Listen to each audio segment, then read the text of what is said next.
আসসালামাইকুম বন্ধুরা, এই পুডিংটা বানানোর জন্য আমি হাফ লিটার গরুর দুধ আগে থেকে জাল করে ঠান্ডা করে নিয়েছি আঙুলে সেরকম। এখন 3টা ডিম এর ভিতরে ভেঙে দিয়ে দিব। একটা চামচের সাহায্যে ভালো করে মিশিয়ে নিব যেন কোনো ধরনের লাম্পস না থাকে। এখন এটাকে একটা সাইডে রেখে দিব।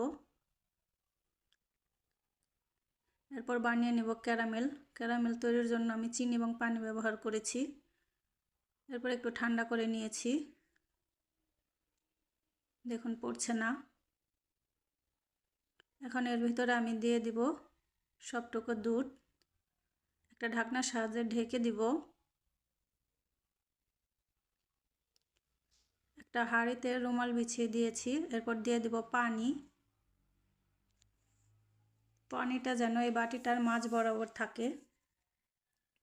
বন্ধুরা, আমি আগে থেকে ভ্যানিলা এসেন্স দিতে ভুলে গেছি, তাই মাঝামাঝি অবস্থায় আমি ভ্যানিলা এসেন্স দিয়ে দিলাম। এখন দিলেও কোনো রকম গন্ধ আসবে না। এরপর আমি 40 থেকে 45 মিনিট রান্না করে নিব। রান্না করা হয়ে গেছে। আমার ছেলে আগেই খেয়ে নিয়েছে প্লেটে ঢালার আগে। আপনারা কিছু মনে